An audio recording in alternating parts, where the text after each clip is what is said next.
शेतकऱ्यांच्या कर्जमाफीच्या बाबतीमध्ये माननीय मुख्यमंत्री महोदय यांनी जो निर्णय आता या ठिकाणी जाहीर केला आहे त्याच्यामुळं सर्व शेतकऱ्यांच्या वतीनं मी त्यांचे आभार मानतो आणि आम्ही माननीय मुख्यमंत्री महोदयांकडे एक मागणी केलेली आहे की ऊसतोड कामगारांचा 3 वर्षाचा कराराची मुदत ही संपलेली आहे, तेव्हा सहकार मंत्री, साखर संघ आणि यांच्याशी तातडीने बोलून ऊसतोड कामगारांच्या कराराच्या बाबतीत वाढीच्या कराराच्या बाबतीत लवकरात लवकर निर्णय घ्यावा।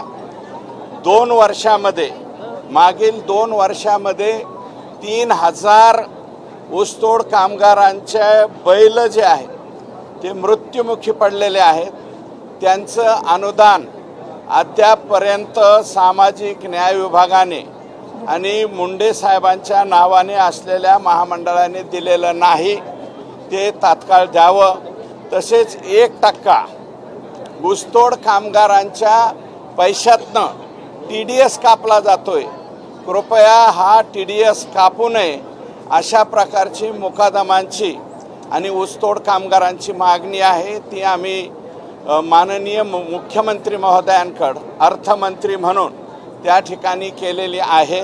आणि चौथी मागणी या ठिकाणी या ऊसतोड कामगारांना जो विमा आहे तो पूर्वी साखर कारखाने भरायचे, परंतु साखर कारखाने कपातीचा पैसा राज्य सरकारकडे जमा करीत असल्यामुळं त्याला विलंब होतोय महामंडळाकडून।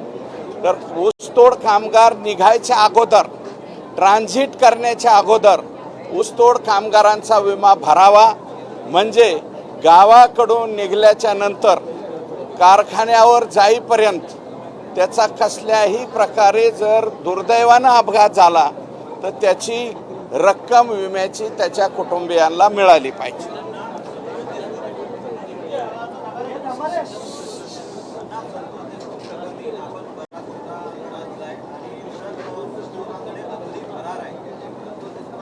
कृष्णा आंधळे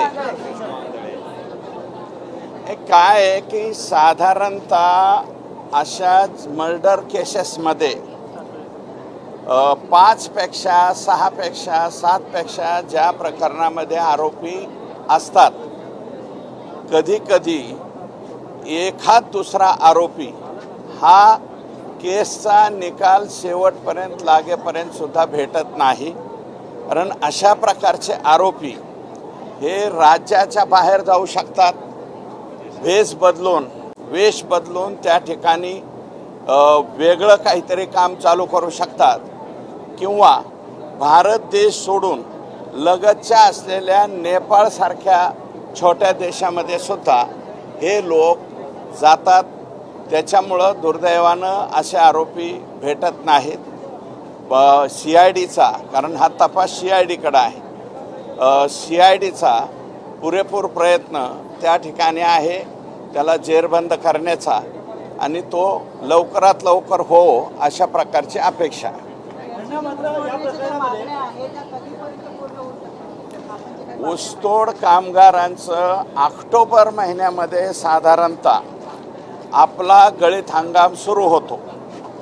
गळीत हंगाम सुरू होण्यापूर्वी आम्ही आत्ताच मुख्यमंत्री महोदयांना निवेदन दिलेलं आहे की हा करार मागील 3 वर्षाचा करार संपलेला आहे। महागाई मोठ्या प्रमाणावरती वाढलेली आहे आणि मागच्या वेळेस 34% भाववाढ मिळाली होती। यावेळेस सुद्धा ऊसतोड कामगारांच्या संघटना, साखर संघ आणि साखर आयुक्त आणि सहकार मंत्री यांनी लवाद जे आहेत दोन्हीही ठरलेले, त्या लवादाच्या समोर लवकरात लवकर हा विषय मांडून पुढच्या 2 महिन्याच्या आतमध्ये त्याच्या बाबतीतला निर्णय घ्यावा, म्हणजे सुखरूपपणे ऊसतोड कामगार ऊस तोडायला जाईल। कारण इथल्या करारावर कर्नाटक राज्यसुद्धा अवलंबून आहे, गुजरातमध्ये आमचा ऊस तोडला जातो तो सुद्धा अवलंबून आहे, आणि काही मध्य प्रदेशापर्यंत जातो आणि काही आमचा ऊसतोड कामगार तामिळनाडू राज्यापर्यंत ऊस तोडायला जातो आणि त्याचं प्रमुख ठिकाण हे बीड जिल्हा आहे. त्याच्यामुळं याचं निराकरण लवकरात लवकर व्हावं अशी मुख्यमंत्र्यांकडे मागणी केली. नाही, आता याच्यामध्ये किती टक्के मिळावा हे ठरवणारा मी नाही. ऊसतोड कामगार संघटना आहे. ऊसतोड कामगार संघटना ज्यावेळेस समोरासमोर बसतील त्याच्यानंतर संघटनेला हा अधिकार आहे. मला एकट्याला अधिकार नाही. डिमांड करायला मी काय 100% भाववाढ द्यावा म्हणून आज मागणी करेल, परंतु ते उचित होणार नाही. आम्ही भाववाढ मागत असताना ऊसतोड कामगार संघटना ज्या आहेत, ज्या पात्र संघटना आहेत, त्या संघटनेच्या जोरावरती आम्ही त्या ठिकाणी मागणी करतो.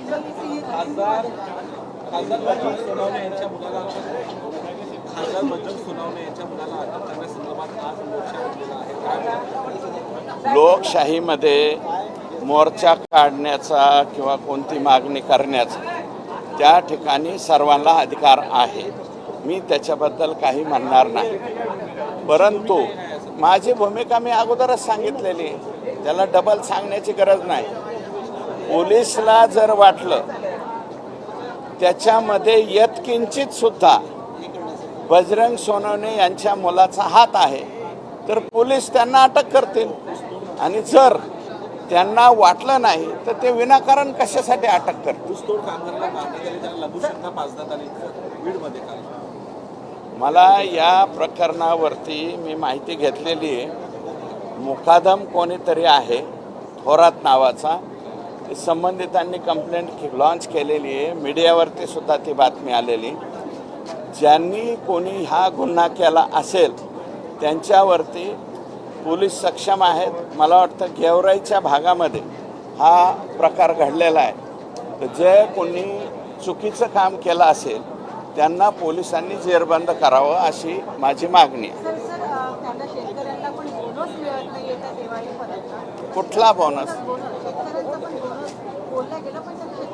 नाही.